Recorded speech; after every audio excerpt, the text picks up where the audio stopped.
Hello, movie friends. Welcome back, slash, for the first time, to my podcast. Thank you for coming. I'm so excited you guys decided to take a listen or a view because I am recording video content for this podcast. So whether you're watching or just listening, welcome. My name is Megan, and this is How Did I Miss This? On this channel slash podcast, we are gonna review some movies that I have never seen, but you probably have seen. I'm super excited to talk about these films.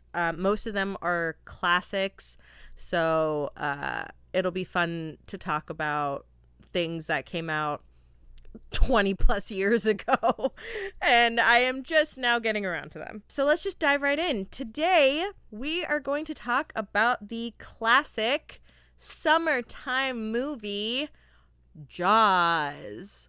I have never seen Jaws. I've seen so many clips and have heard so many of the classic lines like, "We're gonna need a bigger boat," or like, "Smile for me, damn it," or whatever the actual line is, when at the end of the movie. If you know, you know. Just to give a tiny bit of background, Jaws was released June 20th, 1975. Director Steven Spielberg. Love that guy.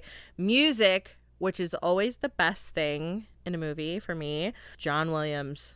Love that man so much. We've got actors like Royd Scheider. Somebody correct me on that. Richard Dreyfuss, Robert Shaw. We've got Lorraine Gray. We've got so many good people in this movie. I love it. And I love this movie. Let's get into it, right? So Jaws, the music alone to me makes this movie. I'm a huge John Williams fan to begin with, but like the fact that he created like one of the biggest villains to live, like sharks are now a permanent villain in everybody's life, and to create this da-dum, da-dum, like that is terrifying, and it's 2 notes. Like, what? He's a genius, guys. He's just brilliant. So the movie starts off, and there's some young adults, let's say teenagers, doing a bonfire on the beach, and then this guy walks up to this girl, and then they run to the beach to go for a quick dip. One of the things I loved in this opening was this guy is like making declarations as he's running after the girl. She's like, "Come on, let's go to the beach. Let's go for a swim." And she's like, getting naked, doing her thing. And this guy's like, "I'm not drunk." Like running after her like, "I got this." And I'm like, what is he doing? This is not attractive or sexy talk at all, right? I just love that he's so drunk. He's undressing. She's like in the water living her best life right now for only the next few minutes. Let's just point that out. And he is like trying so hard to get undressed that he just finds himself lying on his back, and then he just kind of is like laying there. Meanwhile, this girl is swimming like out to the little light buoy thing that's like bobbing in the water and gets mauled. Not just attacked. Like all that's left of this girl is like her forearm and her hand. Like, what? Jaws said, "I'm hungry now," and ate her like entire body. The fact that this movie was made in the late 70s, to me, I'm just like, or mid 70s, 1975. I'm sitting here and everyone was telling me like, keep in mind that it was made back in the day. And I'm like, no, I get it. But like, even though it was made a while ago, it still is terrifying when you think about it, right? We humans who live here on this lovely planet Earth, we don't know jack shit about our ocean. It makes up like 70% of our planet, and we know like 2% of it. We have only scratched the surface, which I get, in the sense of like, it's hard to go down there. The pressure alone when you're going deep, deep, deep down in the ocean, like I get it. It's probably near impossible that we'll ever know anything more than we know about the ocean. I've accepted that. But like Steven Spielberg and the writers of this movie did a great job like honing in on the fact that we don't know jack shit about the ocean. And they created, I don't know if they created, but like it amplified the fear of what is swimming beneath your damn feet when you're at the beach. I was thinking to myself watching this, I was just in Mexico for a beautiful wedding for my friends. And, you know, we took some time to just like really be there and enjoy it. And we were in the water, in the ocean.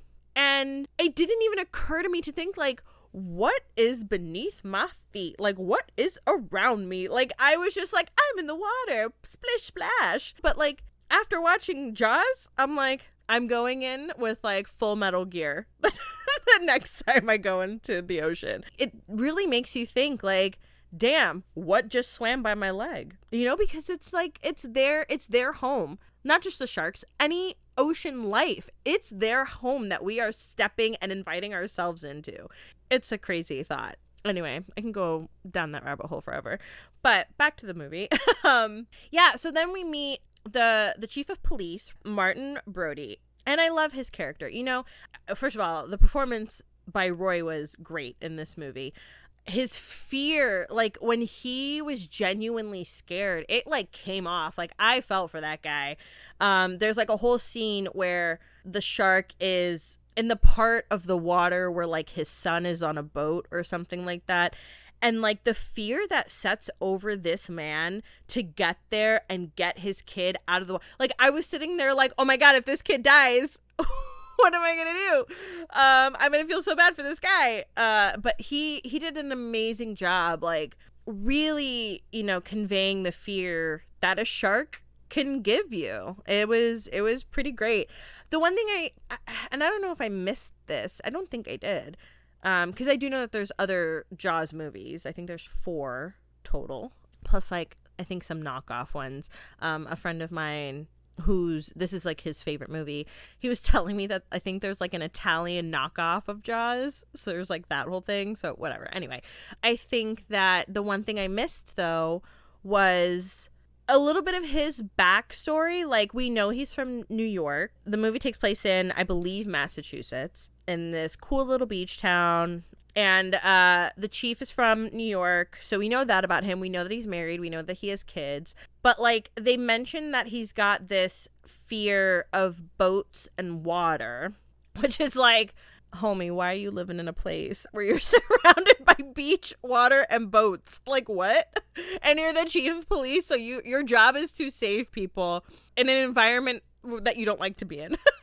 But whatever, that's beside the point. But I don't think they really explain why he has this fear. Something he mentioned drowning at one point. There's a scene where they're sitting at the dinner table, him and Hooper, who is this marine biologist or like a study person of sharks.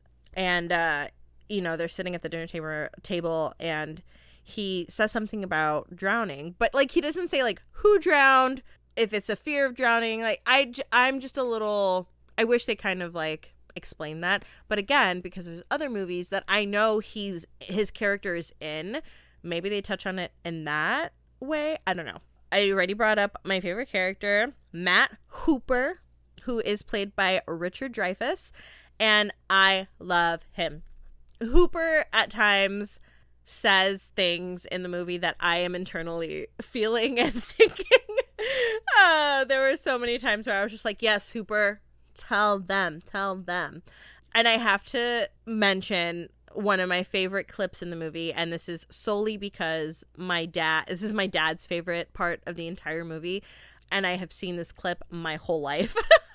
And watching it in like full context, it still slapped. It was so good. So the town is on alert now that there has been shark attacks. There's a shark in their beach water and they need to handle it.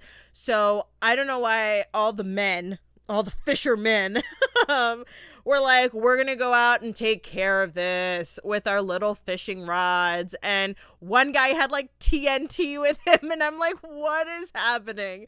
But they go out and then they come back and they catch what they think at that moment is the shark that has caused all this chaos. And, you know, we find out very soon after that it's not the shark, but they have this shark hanging up on a hook. And this guy in like a camo jacket was like, what kind of shark is it? But what kind of shark? What kind of shark is it? And then Hooper turns around and goes, it's a tiger shark. And the same guy in a camo turns around and goes, a what? And as a kid, my dad would show me this clip and I thought it was hysterical. Like, I would almost pee my pants laughing. And to be fair, it hit me the same way. Maybe it's because it was a little bit of nostalgia for me and just knowing that my dad loves this part. But shout out to my dad. Hey, Dad. It was still funny to me, and it's one of my favorite moments in the movie, I gotta say. Like, what? Because then I only saw those like 30 seconds of the clip, but like as the scene goes on, they all start arguing because Hooper's like, that's not the shark, like, because his mouth is not nearly as big as what I've seen to have taken bites out of this other human that is now gone. Like, the like diameter of the mouth does not match. And this guy who just whole ass had a very feminine, what? Is like, you don't know what you talk about, man. And like this masculine, like, I'm right and you're wrong voice came out of him. And I'm like, whoa. I didn't think this guy had that in him my whole life, and now I know he does. And it was just a very interesting, like, juxtaposition for me for this character who's literally in the movie for 10 seconds. But Hooper is a great character. He brings the humor 1,000% to this movie for me, but it's the educated person in the movie who knows exactly what he's talking about. He has studied sharks. He has learned about the ways of sharks, and nobody's listening to him. And it's so frustrating when that happens in movies, because I'm just like, we brought this person into our problem to help us understand it, and now that he's explaining it, we're all like, fuck you, we gotta keep the beaches open because we gotta make money, right? Like, also that, though, the mayor of this town pisses me off because he's like that typical politician that you see in movies and in real life, but like, it's all about the business, the money, not causing a panic. But it's like, you have this great white shark in your water eating people, and you're just gonna be like, it's fine, we're gonna just, like, you know, keep it open and we'll figure it out. Like, no, you close those damn beaches. Like, as someone who grew up in Florida, if there's sharks, you close the beaches, period, right? So it was just like, he was so frustrating to me in the movie because I'm just like, what? Like, we're just gonna keep the beaches open? Okay, let's see how this goes. It's not gonna go well. And then a frustrating moment was, there was another attack. It was right after the chief's son was, you know, he didn't die. He just got super, like, shocked that there was a shark that, like, came torpedoing towards him. But he was, like, totally unharmed, which is, like, great. But this mayor looks at the chief, who has been trying to close the beaches and been trying to put safety first. He looks at the mayor, and the mayor's like, my kids were at the beach too, chief. And I'm like, yeah, that's what he's been trying to, like, what? Now, all of a sudden, now that your kids are going to be affected, all of a sudden, it's now cause for concern. It was just like one of those moments. Maybe it's because of, like, real life going around me in the real world. I'm like, this is too relevant for me. So I just got really frustrated at that. The shark attacks also in this movie were, like, way more graphic than I anticipated. And I don't know why. Maybe it's because it was the 70s and I don't know. I didn't think that kind of, like, gruesomeness was, like, a thing. Early on, there's a shark attack after the opening attack on the poor young lady. There's another attack on a child. Like, let's just throw that out there. Like, they went for it. They were like, no, this shark does not care of age, race, gender, nothing. This shark is just hungry. And they offed a kid. And I was just like, oh no, not the kid. And it was like gruesome, man. Like you're seeing this kid's blood and guts being like volleyed into the air. And I'm like, oh my God, that's wild. Which, okay, we're gonna take a step for a second and in a different direction. I love dogs so much, right? Dogs are the best. I have a dog, a little Frenchie. His name is Duncan, and he's the greatest joy of my life. I love being a dog mom, and I always have. I've had dogs my whole life. The fact that there was a dog in the opening, not the very opening, but in the beginning of the movie, there's this guy and he's playing fetch with his dog in the shark infested water. And, you know, you're seeing him go fetch and come back. And I kept telling myself, like, if this dog dies, I'm going to be so mad. They have not confirmed nor denied that this dog is dead, but there is a clear image of the dog owner calling for his dog, and all we see is the piece of wood he was throwing to the dog float onto shore. So, like, that is a clear indication to me that Jaws killed a dog, and I am not happy about it. I'm more mad about the dogs than I am about the kids. But one thing that I appreciate is that they didn't show it, because I feel like that's crossing a line. Clearly, in my eyes, showing a young child being eaten by a shark is not crossing a line. But if they would have shown that dog being eaten, I think I probably would have turned off the movie. Like, let's be honest. So thank you, Steven Spielberg, for not showing that. Then they have like 10 other dogs that are like on the boat when they're like dropping chum into the water to like lure in this shark. And there's dogs on the boats. And I'm like, why? Keep the dogs inside. Ugh, I just couldn't. Anyway, I digress. The shark attacks in this movie were pretty detailed and gruesome. And you know what? I was here for it, because a movie that was made in the 70s compared to now, I feel like it's just two different levels of gruesomeness, you know, and it's definitely like evolved over the years in filmmaking. But to me, I'm like, wow. And I don't know too much about like films made in specific times and what was allowed and what was not and what was shown and what was not. You know, I'm kind of like learning as I go, but I guess I just really didn't expect it. And it was very pleasing, because I'm sitting here as like someone who has seen some gruesome things in movies, and that was still like, it hit. I was like, oh damn, okay, we're doing it. We're just doing it. We're going for it. Yeah, so we're now at the point in this movie where they introduce, I mean, we see him at the very beginning of the movie, but the character Quint, played by Robert Shaw, his performance is so good in this movie. I loved it so much. We see him at the very beginning, and they're like having like a town meeting with the mayor and like some press, and he's just like, you want this shark cut? I'm your guy, but you best believe I'm gonna do it for like $10,000 and not a penny less. And I'm just like, yes, Quint, know your worth. Yes. And then we don't see him. We do not see him until like another good like 25-ish, 30-ish minutes. I don't know. Time is irrelevant to me. But like they bring him back in because they have no other choice but to hire Quint as the guy to catch this thing. We have now like clarified that it is a great white shark, which I did not know.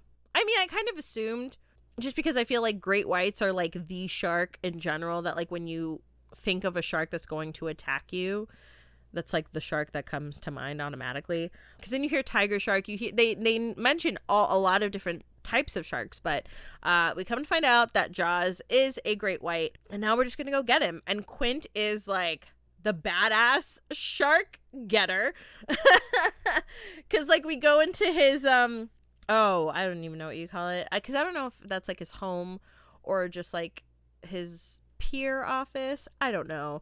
The place where we see him. He's got shark jaws galore, man. Like very clean shark jaws, but like the bones of the jaw just like plastered on his wall.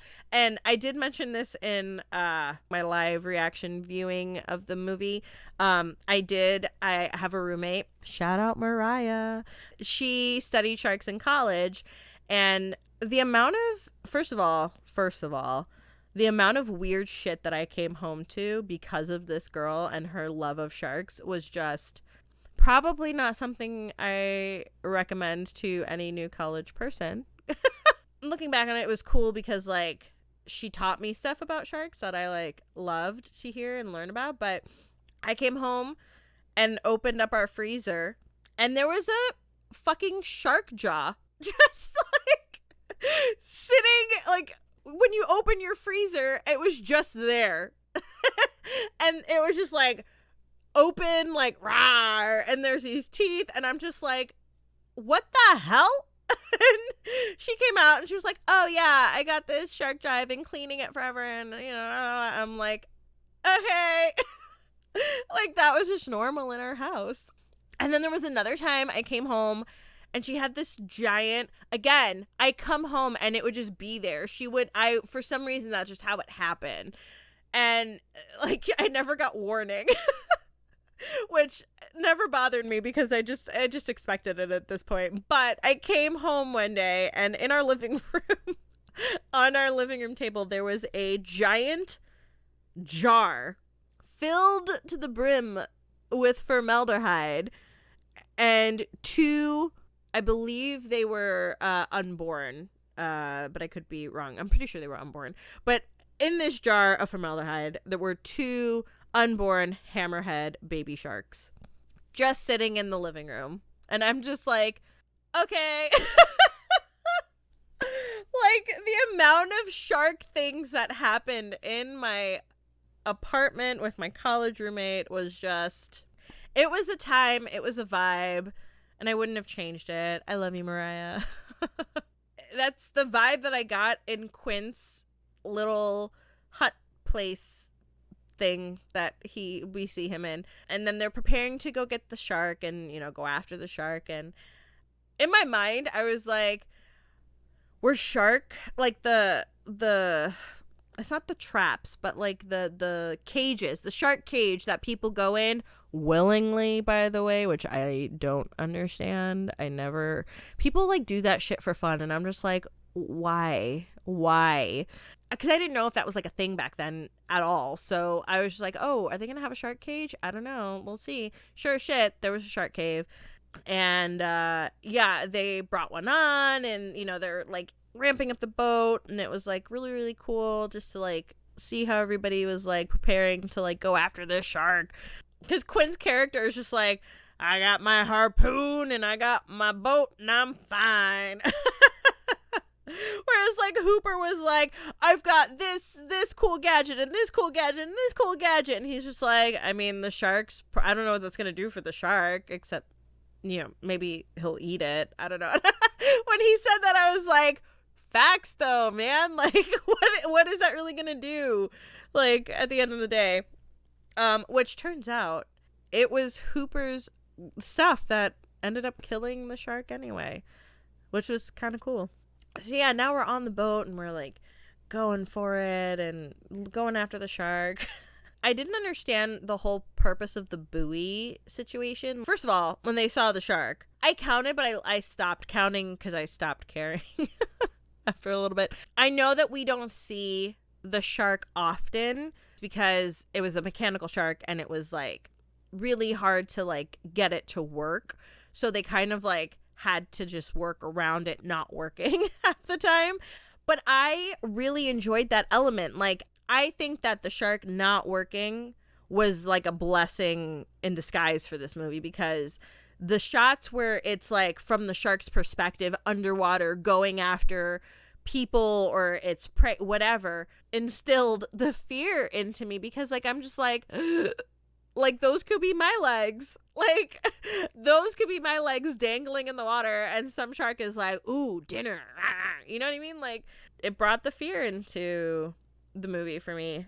But then, like, when we're on the boat, they see the shark, and they're just like, this shark's 25 feet long. And I'm just like, damn, that is a big-ass shark. Like, there's no way that I would want to be anywhere in the water near this shark. But back to the buoys, I didn't understand what that was for at first. I was like, what are these buoys for? Like, what? And I guess it was just based off of watching it. I understood that, like, you know, they shot this harpoon or spear or whatever it is into the shark that attached, so that way the buoy was there to, like, see when the shark was, like, coming back to surface, which is obviously what they did. But I was kind of like, oh, that's, like, super smart. Like, oh, I guess I would do that too if I knew what I was doing. But yeah, I also think that, like, the amount of times that this shark got shot, by the way, like, what? They shot this shark not only with guns, but with spears. And this shark was just like, ooh, that's a scratch. You know what I mean? Like, I feel like he was like the Black Knight from Monty Python and the Holy Grail, where it was just like, it's a flesh wound. You know what I mean? Like, this shark was just like, psh, brush off my shoulders, you know, like, whatever. And it was just like, damn, that's a tough ass shark.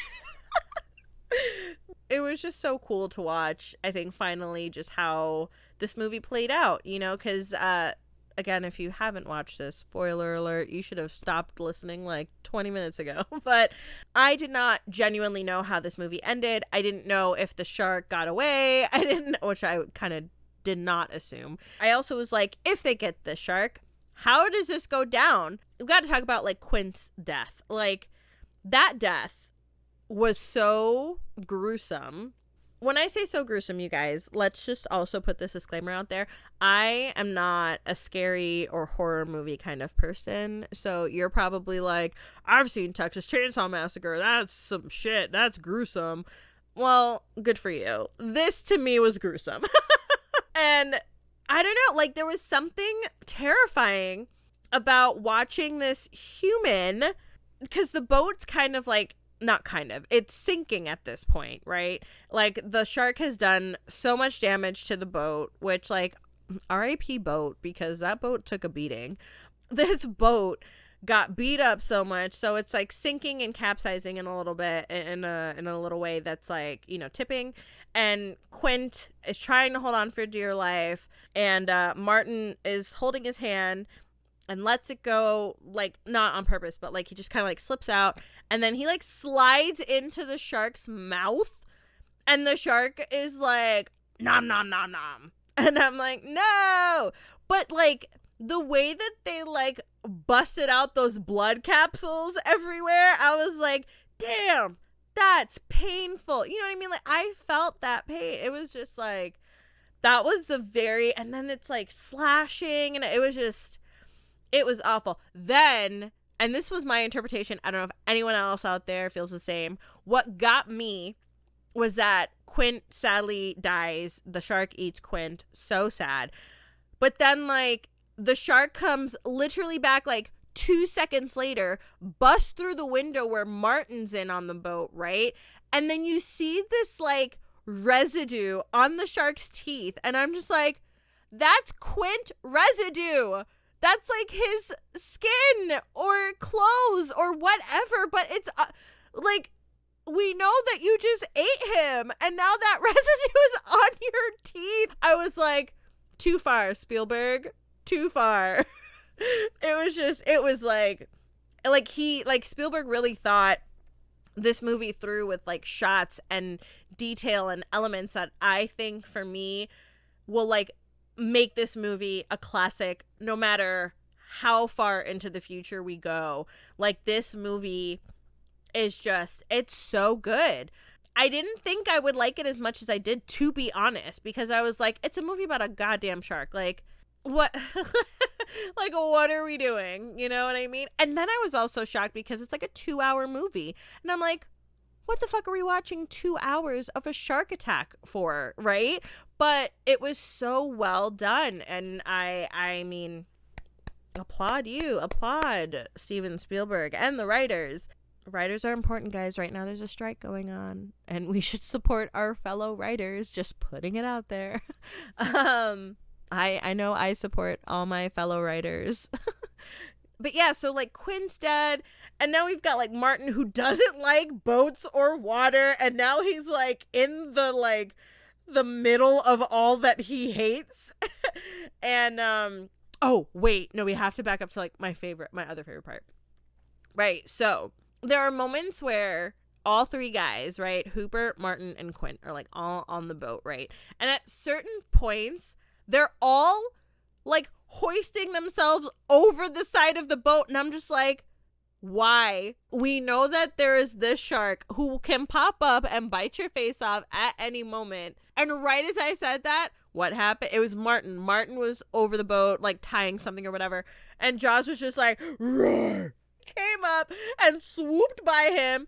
And then, he says the famous line, "You're going to need a bigger boat," which is classic. And I was like, oh, that's when he says it. There were those moments throughout the movie where I'm just like, why are we doing this? Like, why are we making these choices? Characters, I just don't understand. So back to my favorite character, Hooper. They finally are like, I have this, I think it was nitrogen or some kind of chemical, whatever. He's like, I'm gonna go into the shark cage and then I'm gonna shoot the shark with it. And they're like, all right. So he gets into the cage, all goes wrong because it's a 25-foot fucking great white shark. And he's like ramming the cage and just like thrashing it. It was just crazy. And then Hooper manages to like escape and like swim down. I thought in that moment he was going to swim after the spear thing that he dropped. No, my man Hoops found a giant rock with some coral on it and said, I'm gonna hide here real quick. He literally just like swam down and like hid behind a rock underwater until the whole thing was over. Which I'm like, that's the move, right? That right there. First of all, I would not have gone anywhere in the water in the first place, but being that it's a movie and we have to like go through the motions, I would have done the same thing. I would have swam down to that rock and waited. I have my oxygen tank, like I'm good. You guys can figure it out up there. I'll catch you on the flip side. You know what I'm saying? It was so funny. I loved that moment. It was hysterical. Like I was laughing so hard when that happened. Cause then like he's there. He's there. They're still like this is before Quinn's death, right? So this is like 20 minutes left of the movie and Hooper's just down hiding by the rock. It was hysterical. Martin did what I would have done too. Like he took the oxygen canister and he like shoved it or like tossed it into the shark's mouth, right? Which I don't expect a shark, any shark, no matter the size, to be able to swallow something like that. But me being a nanny / teacher, I did learn from my aquarium trip days with my kiddos that if a shark eats, I don't know if it's all sharks, I'm pretty sure it's all sharks, but when a shark eats something that they're not supposed to, their stomach literally turns inside out and they like throw it up, which is so gross. But like shark bodies are fascinating. So I was kind of like, ooh, when he like first throttled this thing into the shark's mouth, I was like, ooh, he's gonna regurgitate it. We're gonna see regurgitation. No, that's not what happened. The canister just kind of like shifted to the side of the shark's mouth. And then we come to the final moments where Martin is like having a Jack Sparrow moment, meaning like the whole ship has sunk, but he's like on the very tip of the top of the ship, hanging on for dear life. He gets his moment and his opportunity, and he shoots the shark. Well, he shoots the canister that's in the shark's mouth, and then Jaws explodes into tiny shark pieces. And it was cool, to see the explosion, but then like you see because he was a huge ass shark, you kind of just see the rest of his body like float downwards, and then like to like verify that like the shark is dead. Because the rule of thumb in movies is like nobody is dead until you see the dead body, right? Like that's like the rule of thumb. And so I think it was them like confirming like the shark is dead. Here is his dead carcass floating to the bottom of the ocean. And I'm like, sweet. I didn't expect that kind of death for the shark, to be honest. Did not expect that, but I enjoyed it. It was so good. I loved the characters, the music, some of the shots that were done. Like there was a shot where the shark's like going after the ship and the lights go out. And then you just see like black silhouettes to like the dusk sky around them. And I just thought like stuff like that is so cool to me. It just looks super, super cool. I kind of want to come up with a rating for these movies, but I haven't quite figured that out yet. So like if you have suggestions, please let me know. But for right now, I'm going to give this movie 2 thumbs up. This will be my highest rating as of right now. 1 thumb or 2 thumbs. This is definitely a 2 thumbs up for me.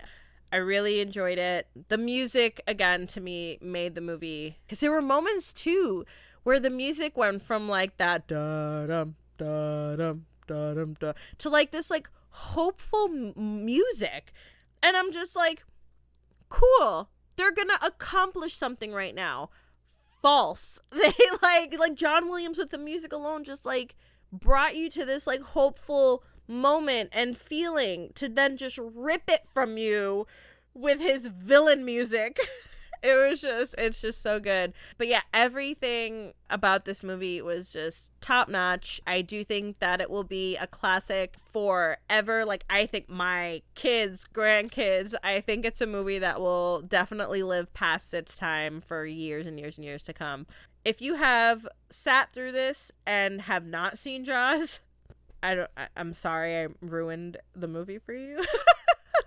But go watch it. And if you have seen it, go watch it again because it's really great. I was also told that I think that this was the first, like, this movie was considered the first, like, summer, like, slam of the movie. Not slam. What's the word I'm looking for? Like, summer. I lost all thoughts of words. It was like the first real, like, summer blockbuster hit. That's what I'm looking for. It was like the first summer blockbuster movie that, like, ever really existed. So which is kind of cool because it's a happy ending where some people live, but it's also not so happy where a lot of people die. I think it's cool to know that this was like the first, like, summer movie, right? And we're into summer, so I'm excited to go out there, not in the water. I'm gonna probably steer clear of the water for a while, but I love this movie. I think it's great. I think it was directed wonderfully, cast beautifully, and yeah. So if you like this review and this podcast and my thoughts, I really hope that you come back and see what I've got next lined up for y'all. There's a lot of classics I haven't seen, and I'm really excited to review them with you. So come back and watch movies with me. All right, see you guys next time. Bye.